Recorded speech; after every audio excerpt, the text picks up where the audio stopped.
Jean Cornu, artiste peintre, graveur, peintre cartonnier, est né le 28 septembre 1915 à La Chaux-de-Fonds. Il y suit l'école d'art pendant une année avant de partir à Zurich, où il passe 5 ans à la Kunstgewerbeschule. Il achève sa formation à l'Académie des Beaux-Arts de Florence. En 1938, de retour d'Italie, il se lie d'une indéfectible amitié avec Georges de Soulavie, qui l'encourage dans sa démarche picturale. Parallèlement, il poursuit son métier d'art graphique. Entre ces périodes de mobilisation, il enseigne aux écoles primaires et à l'école d'art. Après son mariage en 1947, il s'installe à Paris, où il fréquente l'Académie Julian et l'atelier d'André Plançon. Il rencontre notamment Gromer et Desnoyers. Il participe aux salons importants de Paris. En 1977, il est l'invité d'honneur du Salon d'automne. Il donne des cours à son atelier. Il a de nombreuses expositions particulières et de groupe à Paris, en province, en Suisse et à l'étranger. Jean Cornu restera 55 ans à Paris. Au printemps 2003, il retourne s'établir à La Chaux-de-Fonds, où il a toujours gardé son atelier, relais entre Paris et les expositions en Suisse. Devenu malvoyant à la fin des années 90, l'artiste ne peut plus peindre, mais il a encore beaucoup de choses à dire. Comme j'ai toujours aimé l'œuvre de Jean Cornu, qui est mon oncle paternel, je l'ai rencontré à Paris et à La Chaux-de-Fonds pour qu'il me parle de sa vie, entièrement consacrée à son art. Qu'est-ce qui t'a décidé à venir ici en 1947 ? Oh ben c'est l'attrait c'est surtout le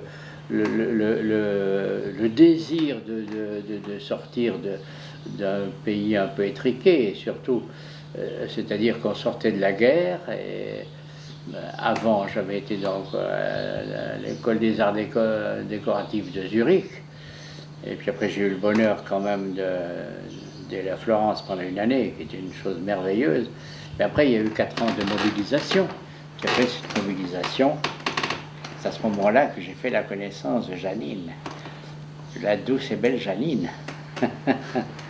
Et puis, on avait le même désir de s'évader, et surtout d'essayer non pas de faire carrière ici, mais disons de découvrir un autre univers. Parce que je trouvais que La Chaux-de-Fonds, il fallait s'en évader un peu, quitte à y revenir par la suite. Mais au départ, c'était un besoin absolument incontournable. D'ailleurs, on a débarqué à Auteuil, dans une espèce de loge de concierge, mais c'était le 16e arrondissement. On est resté une année à Auteuil. Et puis un beau jour, on a découvert cet atelier. On avait une impression d'entrer dans une cathédrale, c'était fantastique. Il n'y avait rien dans cet atelier, rien du tout. C'est la table qui est derrière et c'est tout. Alors, bien sûr, ça a été dur, difficile, il a fallu se faire un peu trouver le moyen de s'exprimer. Moi, j'avais donné des leçons, je faisais des gravures, etc. Et puis petit à petit, on a eu des amis, des galeries, une première galerie, une deuxième, puis ça a suivi. Et tout ça s'est enchaîné. Tout ça s'est enchaîné admirablement. Avec le côté spartiate de l'atelier. On a tout sacrifié pour l'atelier. Et puis Janine a été fantastique. Elle qui était élevée dans un bidonville, si j'ose dire. Eh ben non, on a tenu le coup ici. C'était une belle aventure. Et ça continue de l'être. Mais, oui, il y a des échéances maintenant. C'est un atelier exceptionnel. Ah, l'atelier est admirable. Tu sais que on a beaucoup de copains qui sont venus ici. Ils nous ont dit, mais un atelier comme ça ne se trouve plus. De ce format, de cette hauteur de plafond où il y a un cubage merveilleux, et ça, à chaque fois, ça a été le bonheur de revenir ici. Et il faut dire une chose, c'est qu'au début, On passait l'année ici, on rentrait à Noël, et puis une fois, disons en été, quand il faisait très chaud. Maintenant, ces dernières années, on a passé la majeure partie, en tout cas des mauvais mois, à la Chaux-de-Fonds, pour revenir au beau jour. Paris, ça m'a appris à trouver ma personnalité. Parce que dans une petite ville, il y a des chapelles toujours. Puis, c'est ou ceci ou cela. C'est de la peinture, disons, abstraite ou figurative. Et puis, alors, on fait toujours ce distinguo entre le figuratif et l'abstrait. Alors qu'ici, c'est la liberté totale. L'éventail est ouvert. On respire. Et ça, c'est inestimable, c'est fantastique. Là, pour moi, ça c'est Paris. Ça c'est le mélange, justement, on en parle au début, c'est de cette proximité de copains qui avaient d'autres tendances picturales. Il n'y avait pas de sectarisme, t'aimes ou t'aimes pas, et puis voilà. Mais il y avait une communication entre nous. Et toujours la bonne humeur, l'apéro après, enfin, tout ce qui fait le charme de Paris. Il faut dire une chose, avant l'atelier, j'étais à l'Académie Julian. Et là, j'ai fait la connaissance de Plançon. Et Plançon, ça a été un type épatant, parce qu'il avait une peinture tout à fait différente de celle que j'envisageais, mais c'est un vrai peintre, un peintre authentique, qui m'a appris beaucoup de choses, en tant que jeune collègue, en tant que jeune peintre. Avec lui, c'était la joie de vivre, c'était l'ambiance retrouvée de Paris d'après-guerre.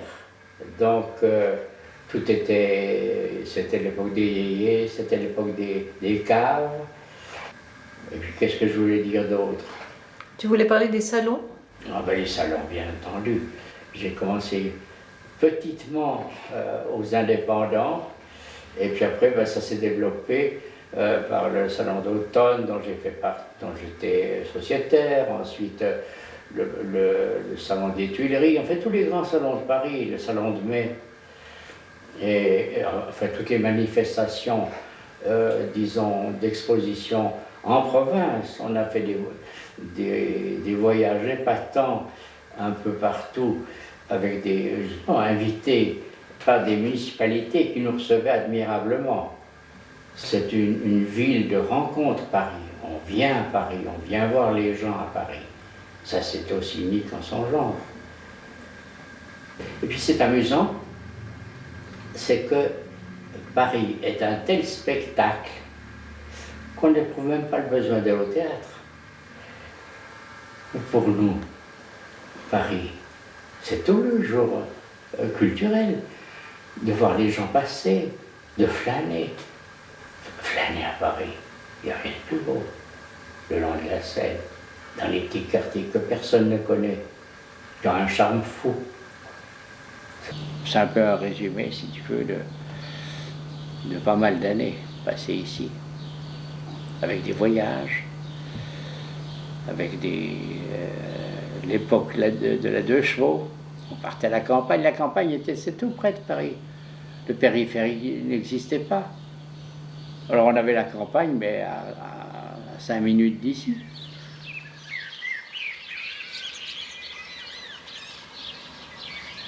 J'ai un Jura de 59, Oui, j'ai un Jura de 86 ou 89, oui, et celui de 59, il a déjà les aplats de couleurs. oui, Mais il y a encore le détail, il y a encore oui. un cheval, il y a encore une maison. oui, Et oui. puis après, on a l'impression que la forme est une sorte de prétexte pour la couleur.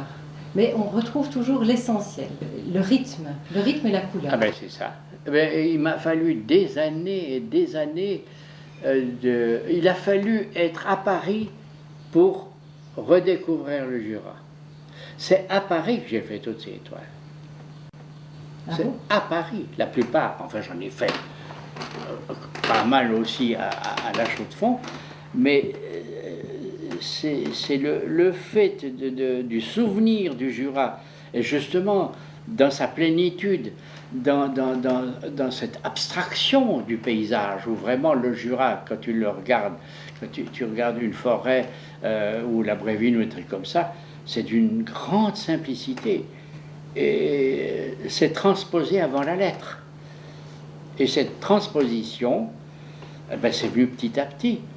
Et j'ai, à tout point de vue, tout ce que j'ai au tout début, j'étais, comme on dit, sur le motif. J'allais peindre sur le motif, j'allais évaluer les tons et tout ça. J'avais ma boîte de peinture, etc. Puis après, j'ai fait des aquarelles. Et après, des croquis en notant les couleurs. Et puis après, toute cette documentation que j'avais du Jura, c'était comme un dictionnaire. C'est-à-dire que je l'avais absorbé, mais je ne regardais plus jamais mes études. Je n'y regardais plus parce que je les avais faites. Mais moi j'aime bien quand tu dis que tu as découvert le Jura au moment où tu es venu à Paris. Ah oui. C'est-à-dire que j'ai réussi à m'exprimer. J'ai toujours bien aimé le Jura, mais à m'exprimer parce que c'est diabolique les sapins. J'entends, c'est quand même pas la blondeur de l'olivier, c'est pas le chêne-liège, etc. C'est vraiment une espèce, justement, ça invite à une espèce d'austérité, puis ces grands plateaux, c'est très difficile à traduire. On tombe aussi vite dans la petite ferme neuchâteloise, le petit truc un peu anecdotique, suivant où tu es. Mais à distance, comme ça, je me disais, c'est quand même formidable. Et j'avais en moi la synthèse du Jura.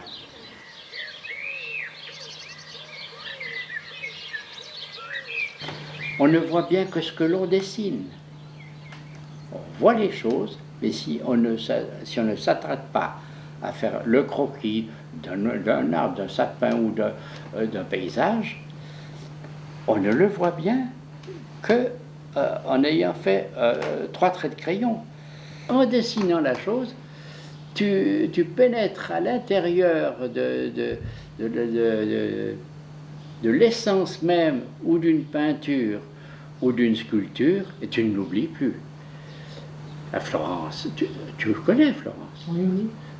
Le Bargello, tu connais ces magnifiques musées. Et quand j'étais jeune homme, là, en 1937, j'ai fait des quantités de croquis. De statues, j'allais aux offices, j'allais dans tous ces coins-là. Et c'est là que j'ai fait mes humanités. Après Zurich, qui était un peu une école de recrue au point de vue du boulot, c'était vraiment, mais heureusement que je l'ai faite parce qu'on a appris énormément de choses, la mise en page, des lettres, tout ça, tout ce qui m'a servi au point de vue décoration, tout ce qui m'a servi au point de vue, disons, d'une synthèse des lettres aussi. J'ai appris la lettre romaine, tout ça. Alors là, bien penché, j'arrive à écrire. Ah oui. Mais, oui. Par exemple, tu comprends, graphiquement, j'ai eu tellement l'habitude. Par exemple, je peux te tracer un A, un B romain. Tu vois, par exemple, là, je peux te faire un truc tout à fait classique, parce que j'ai une habitude de dessin de Zurich. Ça a été Zurich, justement. Ça a été formidable. Là. Ce ne sont pas des lettres alignées comme ça, comme chez un typographe. C'est senti, c'est vécu, c'est du vécu. Florence. Alors tu vois, là, il y a cette chose-là. Elle fait... Il y a la distance entre les lettres aussi à respecter. Puis la finesse. Puis il y a le haut, c'est une merveille, le haut. Regarde, ça, c'est un soleil. Et j'en ai eu pendant 4 ans, 5 ans presque à Zurich. Vraiment de biribi, de boulot. Et puis après, en 1937, j'ai eu ce bonheur d'une libération, une ouverture vraiment merveilleuse. Et ça, je l'ai gardé, ce besoin de dessiner ce que je vois. Disons que ce serait une fin en soi, un croquis comme ça, parce qu'il est il est abouti. C'est un croquis presque, oui, abouti, qui a sa gueule comme ça. Quand je disais que c'était pas une fin en soi, en fait, un croquis évoque énormément de choses. Il peut être une chose en soi qui peut nous combler par quelques traits simplement. Mais au départ, c'est quand même toujours l'approche et l'interrogation de la nature.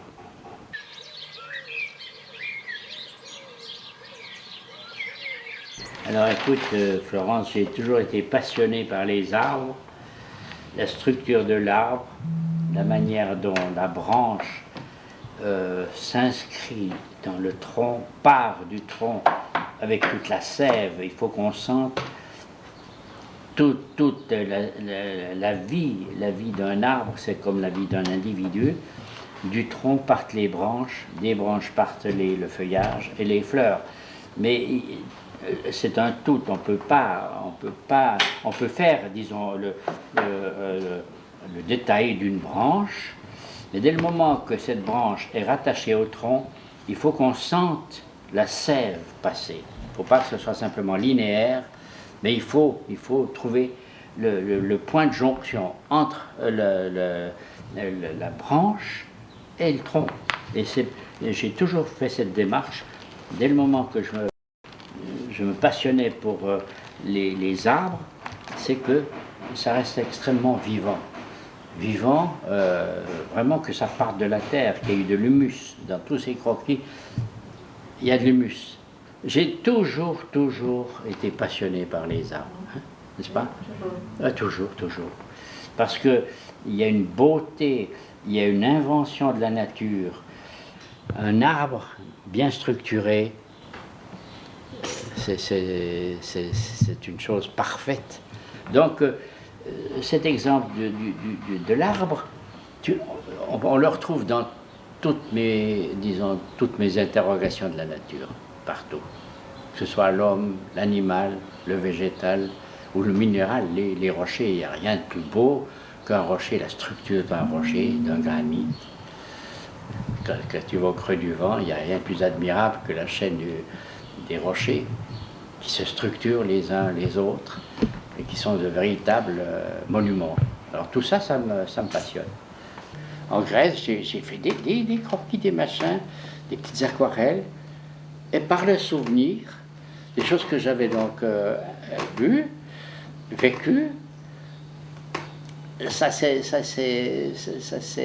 disons, extériorisé ici, à l'atelier, avec la transposition de la couleur, bien entendu. Tu as décanté tout ça en toi?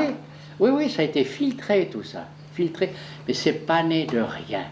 Tu comprends, moi je vais à une grande simplification, mais j'ai eu besoin d'une nourriture de mon environnement, de voir des nuages, de voir un ciel, de voir l'eau, de voir la vie autour de moi, pas simplement de tirer des traits, des couleurs, etc. Ça ne m'intéresse pas du tout. Moi. La couleur pour la couleur, je m'en fous, ça ne m'intéresse pas. C'est vraiment un moyen. C'est un moyen d'expression. Et puis là, dans le moyen d'expression, il y a toute l'alchimie, disons, d'un désir, par exemple, de faire comme en musique, une gamme chaude, une gamme froide, de partir dans des bleus, dans des bleus gris, etc., d'avoir cette harmonie avec une petite pointe, disons, un piment d'une autre couleur. Mais il faut qu'il y ait, à mon avis, une espèce de synthèse de la couleur aussi, et surtout que ce soit équilibré. Il faut qu'une peinture soit équilibrée. Alors oui, moi j'adore les climats différents.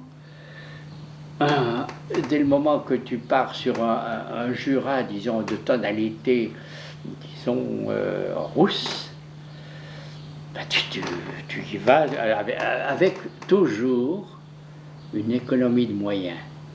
C'est-à-dire exprimer le plus avec le moins de couleurs. Pas la multiplicité de toute une gamme, oui, dans la tonalité, évidemment, il y a toute une palette, disons, quand tu fais une toile bleue ou grise, il y a toute on module tout en gris, blanc, blanc, gris, noir, etc. Mais tu restes dans ce climat. C'est donc un choix.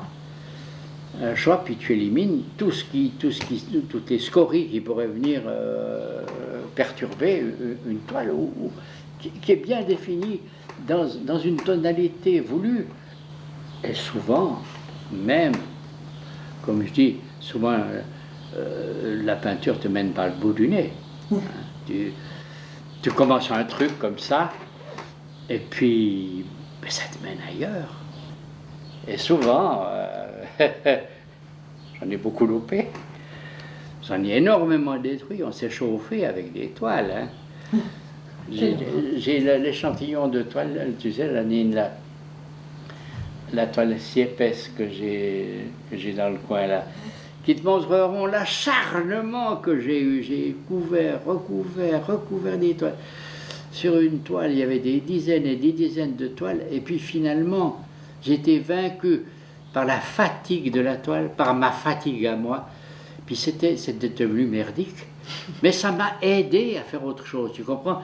Toutes ces choses, toutes ces approches difficiles, pendant des années et des années, il y avait des réussites, Dieu merci, mais ça a été long, parce que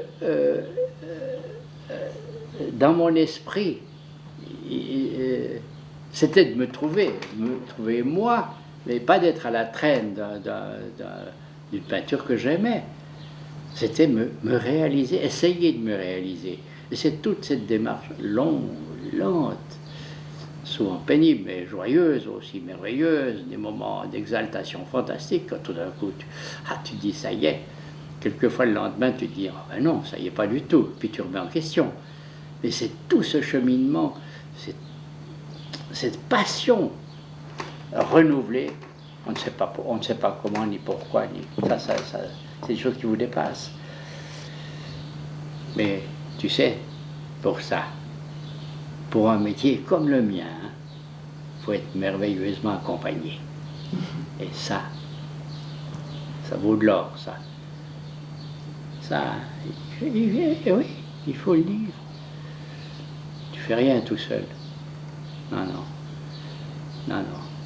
Et puis Janine, je t'assure qu'elle y a cru dès le début. Hein.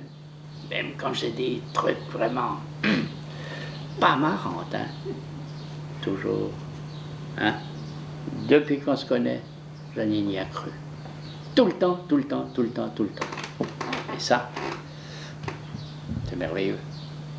J'ai vu que tout à coup, il commence à y avoir des sortes d'éléments, je dirais, étrangers presque. Tout à coup, des lumières différentes.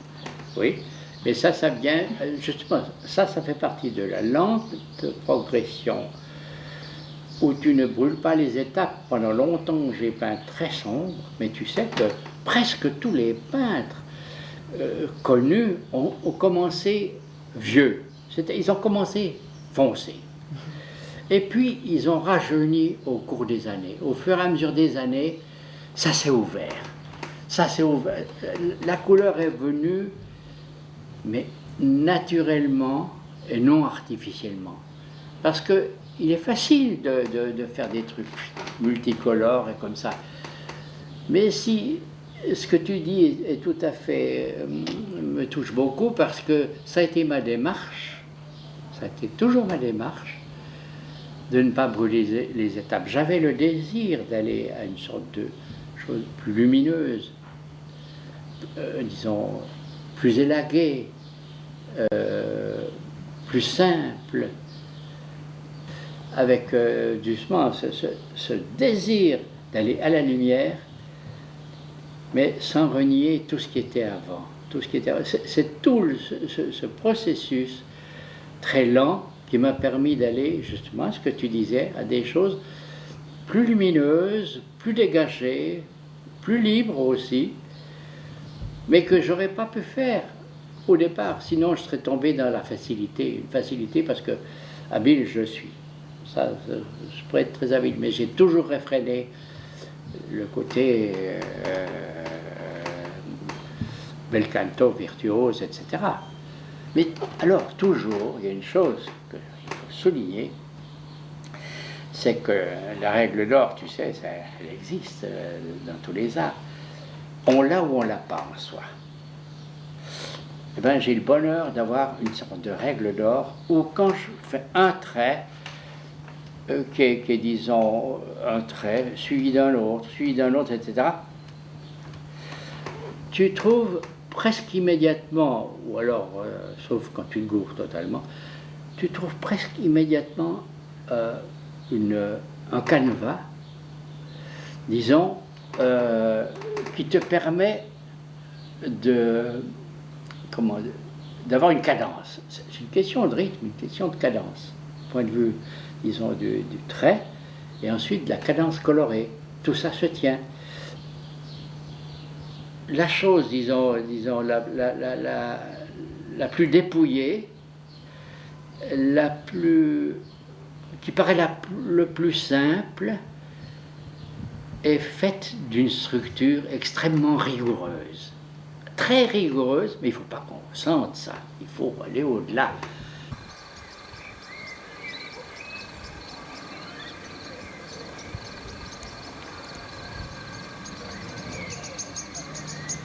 Est-ce que tu as toujours pratiqué parallèlement la gravure et la peinture, Oui. ou tu as eu des périodes plutôt gravure et des périodes plutôt peinture? Ben, c'est-à-dire, c'est très amusant, la gravure, c'est un métier d'hiver. C'est un métier qui est, comme on dit en suisse allemand, gemütlich. C'est-à-dire que tu es sous la lampe, il fait froid dehors. D'ailleurs, je te montrerai l'endroit où je gravais. Et puis, c'est un métier où le geste est très court. C'est un métier, disons, de méticulosité et qui se passe sous la lampe, qui est enveloppé. Il y a une sorte de romantisme, si tu veux. C'est un métier que je ne peux pas pratiquer en été, par exemple, si j'avais tous les moyens, etc., mes yeux, s'ils étaient intacts encore, je ne graverais jamais en été. En été, tu as besoin de faire des gestes, tu as besoin de t'ouvrir, comme les oiseaux qui volent comme ça. Le burin, c'est un atavisme vraiment jurassien. J'ai des tas de copains ici, qui sont d'excellents peintres, qui ne pratiquent absolument pas le burin parce que c'est un métier difficile. Ou là où c'est une discipline de fer. Vraiment, il faut s'y mettre, puis tu dérapes, puis tu n'arrives à rien au départ. Jusqu'au jour où j'ai vraiment maîtrisé le trait, où je faisais un vague dessin au crayon gras sur un cuivre, et puis hop, j'allais, j'entrecroisais les traits. Et puis j'ai acheté, on a acheté une presse à la place de cette table. Il y a 2 ans encore, j'avais une magnifique presse. Je pouvais faire mes essais ici, voir tout de suite ce qu'on appelle un état. En peinture, en gravure, tu as le premier état, le deuxième, le troisième, etc. Puis après, tu l'imprimes, tu regardes, tu dis oui, bon là ça manque, tu continues. Et puis pour finir, j'ai gravé avec bonheur. C'est-à-dire, on rigolait tout le temps, je disais à Janine, quand je grave, hein, c'est comme quand je mange des cacahuètes. Je ne peux plus m'arrêter. Cette estampe, hein, tu l'as sous les yeux? Je la vois. Elle est extrêmement noir et blanc. Et ces noirs, je les obtiens par des traits extrêmement serrés qui me donneront un noir. Mais ils me donnent un noir velouté. Ce n'est pas une tache de buvard, c'est un noir vivant, c'est un noir moelleux, qui a une profondeur. Alors que si c'était un noir buvard, il serait absolument plat. Tandis que là, il y a une espèce de vibration dans les couleurs qu'on a uniquement, justement, par rapport au cuivre. Le cuivre est la matière noble, évidemment, de la gravure. C'est le plus beau métal qui soit pour graver, parce que j'ai aussi gravé sur acier. Alors sur acier, si tu graves sur acier, tu n'as pas cette possibilité de l'onctuosité des traits. L'acier, c'est une matière morte par rapport au cuivre. Le cuivre, c'est ferme et en même temps extrêmement souple, mais d'une souplesse moléculaire très, très serrée quand même. On voit bien, le cuivre, c'est magnifique comme matière. Hein. Regarde ça. Hein. Alors voilà. Voilà le travail. Alors, tu sais, des formats comme ça prend beaucoup de temps. Ça se fait pas comme disons, une pointe sèche ou une eau forte. C'est l'acide qui travaille. Tandis que là, tu te trahis à chaque trait de burin. Tout ce que tu fais, tu l'as en bien ou en mal, mais il n'y a pas de hasard disons, dans l'estampe. Ben, c'est la marque du type qui a gravé. Il n'y a pas, disons, la découverte subtile de l'eau forte où c'est l'acide qui travaille. Ça, tu connais toutes ces techniques. Donc, tu as aussi fait de l'eau forte? J'en ai fait, mais très peu, parce que c'est une discipline. Moi, j'ai toujours été à cette discipline-là, parce que je trouvais que, où j'étais moins doué pour l'eau forte, c'est-à-dire que c'était trop aléatoire pour moi. J'avais besoin de cette résistance du métal pour m'exprimer. J'avais besoin de cette difficulté. Il fallait que j'aie cette difficulté et le bonheur en même temps de se promener sur une plaque de cuivre. C'est magnifique, enfin c'est formidable. Mais évidemment, c'est une question de maîtrise quand même. Mais c'est surtout, il faut toujours que l'outil soit admirablement bien préparé. Alors voilà, je passe à autre chose. Alors là, ce qui est la méticulosité d'une plaque comme ça, apparemment, ben, c'est pas si facile que ça parce que il faut donc inscrire ce petit sujet, c'est-à-dire ce petit cheval, dans une ambiance qui soit, disons, bien équilibrée aussi. C'est toujours l'histoire de l'équilibre des masses, du blanc et du noir, des gris.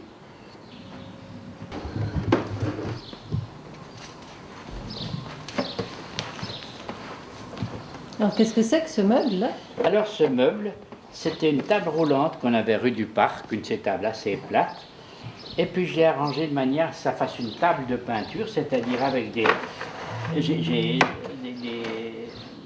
des tiroirs pour mes peintures, pour les tubes de couleurs. Puis là, ce sont les palettes. Ce sont des palettes à coulisses. Tout ça, je l'ai fait à coulisses. Tout ça, c'est à coulisses. Puis là, j'ai aussi fait spécialement des petites palettes pour des toiles que je faisais en vitesse ou des trucs, des petites pochades. Donc tout ça, ça a été fait à partir d'une table ordinaire, d'une table roulante ordinaire. Alors ça donc, ça a été extrêmement pratique, tu vois, puis c'est mobile, donc pour le moment, ça l'est moins parce que il a fallu qu'on gagne de la place. Ça, ce petit machin, je l'ai aussi fait spécialement.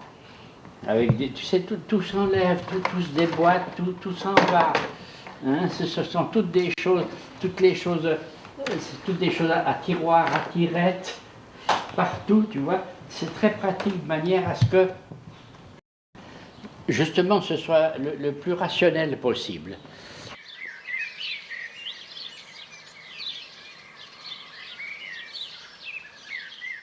Par exemple, ce petit carnet de croquis ici, ben, ce sont des choses d'Antibes, des choses du bord de la mer. Ce sont des petits croquis de baigneurs. Et j'en ai des dizaines comme ça, parce que tous les mouvements des baigneurs, quels qu'ils soient, sont aussi très harmonieux. Même les gens qui sont un peu mal foutus, comme on dit, il y a une harmonie dans leur morphologie. Et puis, surtout, dans des poses tout à fait inédites. Ça, tu ne l'as pas avec un modèle. Je l'ai fait comme énormément de peintres, des modèles, etc. Demain, je te montrerai un petit peu les dessins de nus, une foison de dessins de nus que j'ai dans une armoire, là. Derrière, là, c'en est plein. C'en est plein, il y en a des centaines et des centaines, comme ceux-là, qui sont presque tous des nus, que j'ai groupés, j'ai fait un coffret, et puis des petits coffrets selon les attitudes des nus, debout, couché, de dos, de profil, etc. Là, par exemple, c'est toute une série de croquis de nus, la plupart, que j'ai fait au cours des années, mais évidemment, il y a un ordre chronologique, si on veut. J'ai pas tellement daté ces dessins, mais ils sont assez groupés, tous ces nus que tu vois là. J'allais au cours, non pas du soir, mais disons de croquis libres le soir, et puis je ramenais 10 ou 20 dessins rapidement faits, des esquisses comme celles que tu vois là. Et ça m'a permis quelquefois de faire justement des nus de souvenirs. À la galerie que j'avais là, près du Pont Neuf, j'ai fait beaucoup de nus, très transposés, alors, mais je les ai presque tous vendus. Hein? C'est extraordinaire. Je crois pas que c'était des voyeuristes qui les achetaient, mais c'était une espèce de peinture très élaborée et puis très transposée. Et ça a eu l'art de plaire, mais sans que je pousse à la roue. Sans que je pousse à la roue du tout, absolument pas. Puis j'ai fait alors aussi des groupes de personnages, des trucs sous la lampe, d'autres trucs sous la lampe, qui sont partis, que j'ai vendus. Il y a quelquefois encore des coups de cœur, comme on l'appelle, qui étaient fabuleux à l'époque, qui étaient vraiment fantastiques. Et des gens qui suivaient après, qui s'intéressaient. Et ça, ce sont de vrais amateurs. Mais j'ai pas besoin de te dire que c'est pas à chaque coin de rue qu'il y en a. Mais il y a eu des fidèles. Ensuite, j'ai un vrai collectionneur qui a au moins 20 ou 25 toiles à Berne, qui a 3 tapisseries, qui a des quantités de gravures. Comment est-ce que tu es venu à la tapisserie? C'était en 70, je crois, oui.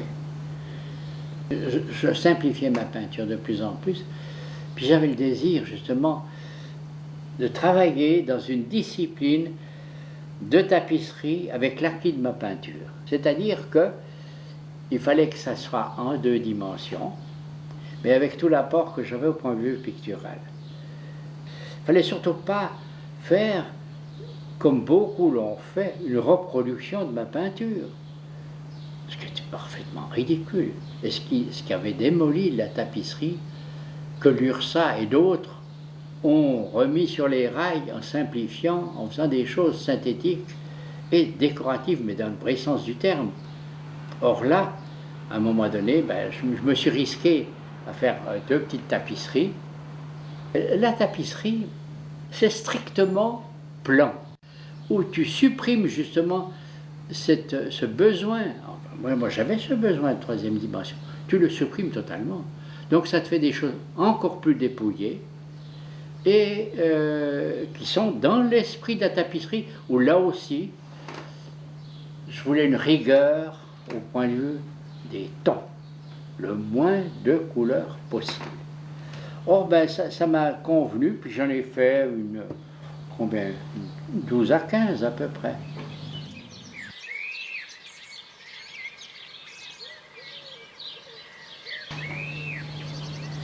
Est-ce que tu as peint des portraits? Oui, au début. Au début? Au début, oui, j'ai peint des portraits, de Janine d'ailleurs. J'ai fait beaucoup d'autoportraits, j'en ai détruit beaucoup. C'est un peu dommage parce qu'il paraît qu'ils n'étaient pas trop moches. Et puis j'ai fait beaucoup de trucs, de moments par exemple. Tu as vu dans la chambre, c'est une toile de ma mère qui est au mur, de ta grand-mère. J'ai fait beaucoup de dessins, alors de dessins de Janine, enfin de tous ceux qui m'entouraient. Et puis après, j'ai stoppé. il y avait toute cette concurrence avec les merveilleuses photographies, plus vraies que nature, et merveilleuses, et ci et ça. Et puis, j'avais plus le goût, d'en faire. Mon désir, c'était d'aller justement à une peinture très dépouillée, très, disons, sans personnaliser précisément le personnage, faire des personnages un peu anonymes, disons, des silhouettes, des choses comme ça. C'était trop anecdotique. Oui.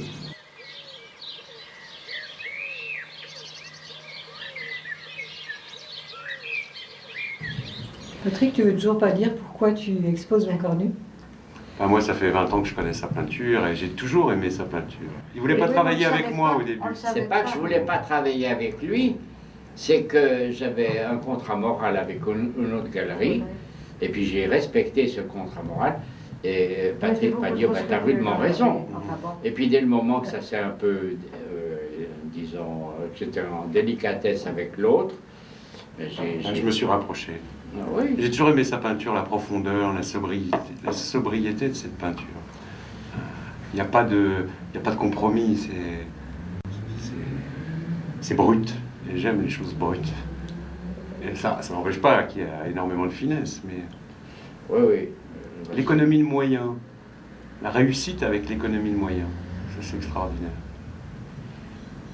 Paris, avec les toits, les cheminées, c'est aussi un thème que j'ai affectionné.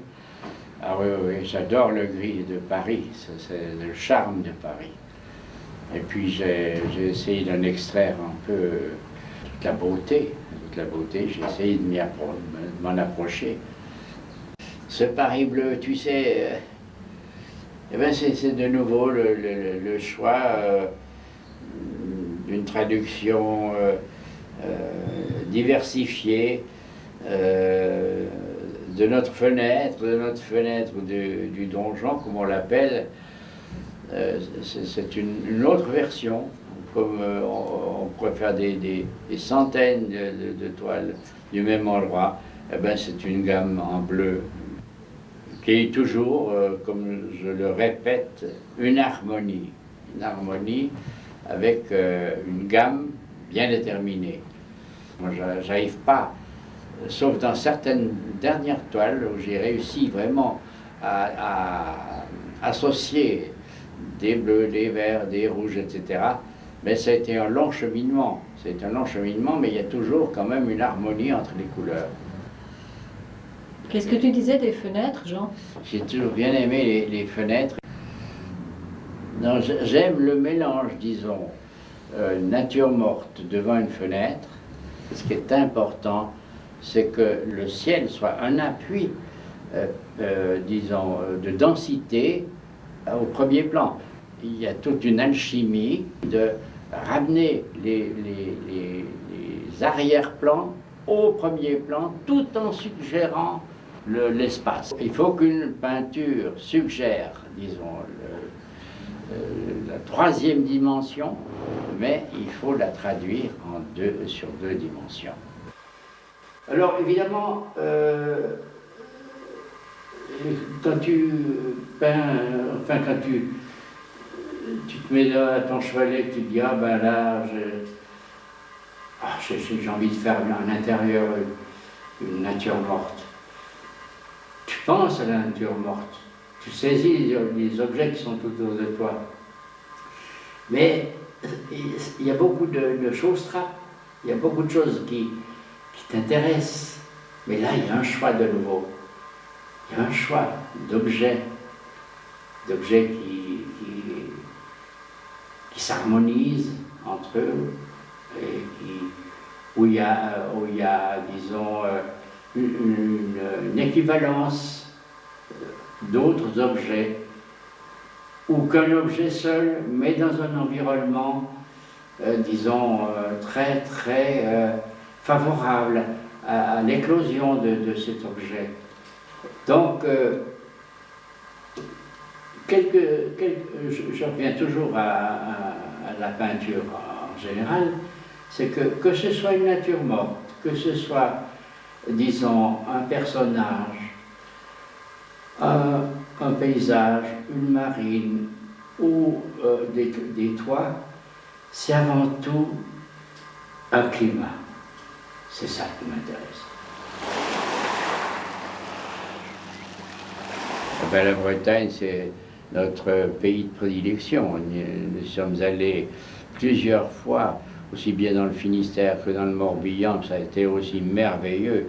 Les côtes bretonnes, les paysages bretons, c'est admirable. Il faut essayer aussi d'en faire une synthèse parce que c'est grandiose, c'est tout à fait grandiose la Bretagne, le paysage. Et justement, de temps en temps, une maison de pêcheur ou une vraie maison au mur granitique. On y est allé très souvent. Et ces paysages bretons, j'ai toujours aimé parce qu'il y a aussi toujours cette base de gris.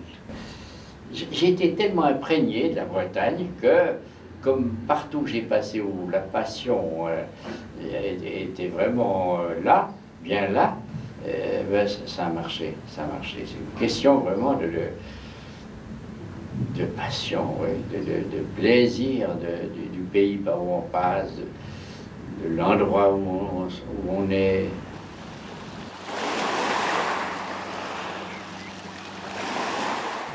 Alors ici, on a une toile qui représente des paquebots. Oui. Qu'est-ce que ça évoque pour toi? Ben, moi, ça a été toujours ma passion. Les paquebots, le voyage, ne serait-ce que le bruit de la sirène quand le bateau part, que ce soit de n'importe quel port, breton ou méditerranéen, c'est l'évasion, c'est une merveille. Et ça m'a toujours passionné. Puis alors là, ben, j'ai toujours aimé toute cette animation des ports, des grues, de ce contraste des masses du bateau avec la légèreté et en même temps la force ascensionnelle. Moi j'ai toujours aimé les verticales, tout ce qui monte comme ça, j'ai toujours adoré.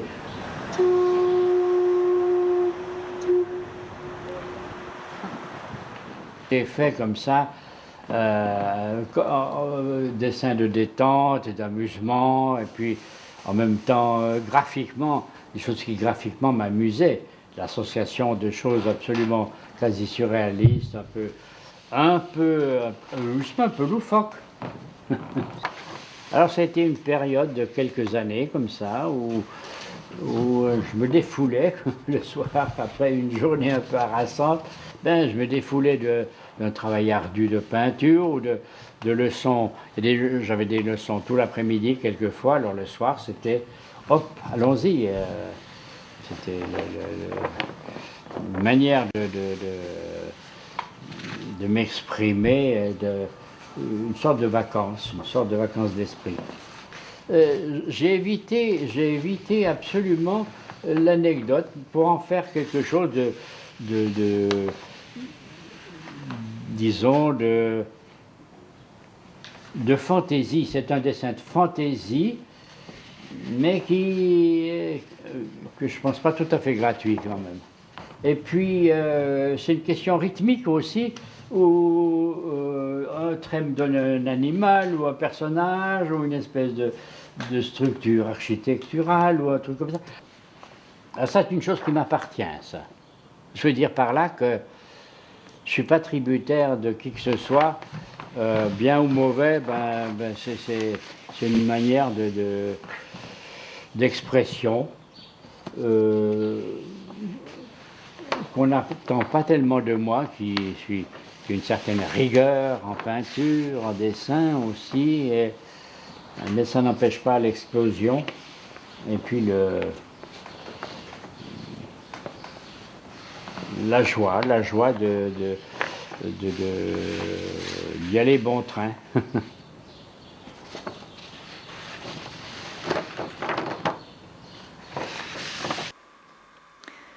Alors Elisabeth, vous êtes la galeriste suisse qui avait exposé Jean pendant des tas d'années. J'aimerais savoir quand vous l'avez rencontré et de quelle façon. Moi, je suis venue à Paris en 1977 au Salon d'automne et j'ai vu l'hommage qui a été consacré à Jean Cornu. Et quand j'ai découvert ces magnifiques tableaux de Jean Cornu du Jura, qui étaient vraiment formidables parce que ça sentait le Jura, comme j'ai fait de nombreux voyages avant dans le Jura, j'ai trouvé là, c'est la vérité. Alors évidemment, j'ai contacté Jean Cornu dans son atelier Oui. et j'ai découvert l'artiste qui correspondait absolument à sa peinture, ce que j'ai ressenti, un tempérament, une joie formidable. Et voilà, nous avons fait notre première exposition en 1978. Combien d'expositions de Jean Cornu est-ce que vous avez faites, Elisabeth? Vous ne savez pas? Beaucoup. 8 ou 9. 8 ou 9. Et il y en a une qui était particulièrement importante, que vous avez organisée dans un lieu qui a été fabuleux et qui a donné lieu ensuite à d'énormes quantités de toiles superbes. C'était donc à Hong Kong. Oui. Alors, je pense que c'était le couronnement de la carrière vis-à-vis de mes artistes que j'ai choisis, de pouvoir les inviter à Hong Kong pour faire cette exposition magnifique qui était certainement digne de montrer dans n'importe quel musée au monde. Quand on était à Hong Kong, j'étais tellement subjugué par cette ville, fasciné par toutes ces tours, tous ces buildings, qu'en rentrant, j'avais fait sur place.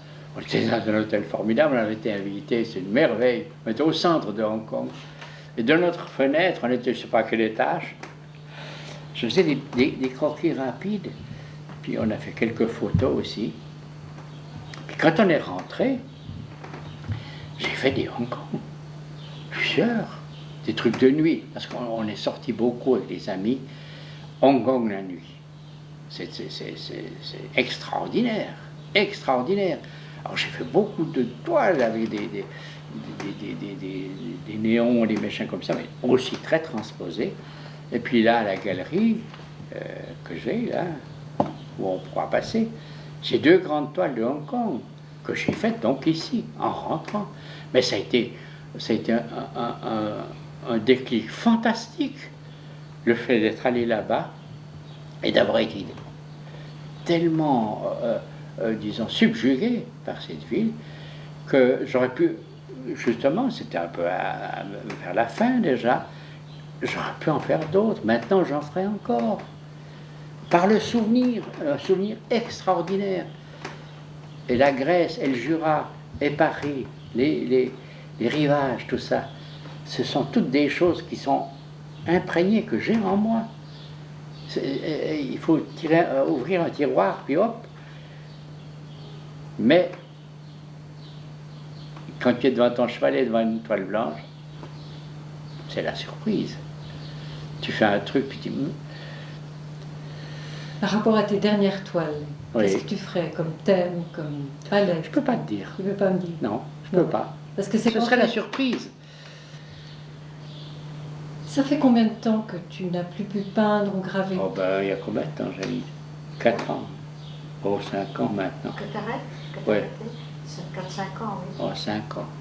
Alors ça, c'est ma grande frustration. Oui. C'est ma très grande frustration.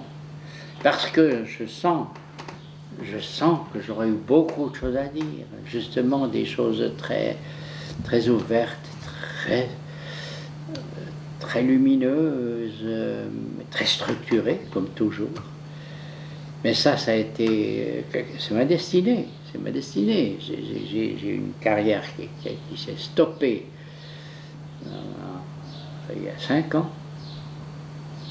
J'ai encore pu faire une peinture en 98, je crois. Hein, oui. La dernière peinture que j'ai faite, où je voyais encore un peu, et qui était bonne, hein, une toile de Rotterdam, où j'arrivais encore à nuancer tout ça. Puis après, c'était fini. C'était vraiment fini. Alors bien sûr, bon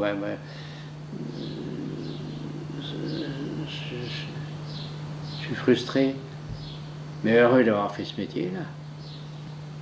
Moi, tu comprends, j'ai des copains qui ont aussi des ennuis aux yeux, des trucs comme ça, qui me disent « Oh ben, moi, alors tu sais, avec tout ce que j'ai fait, moi je m'en fais plus, c'est fait, etc. » Ah, j'ai dit « Ben ouais, puis toi, j'ai dit « Mais c'est tout le contraire. » Parce que le lendemain, c'est toujours la toile que tu aimerais faire, qui sera la plus belle de toutes. C'est ça la passion.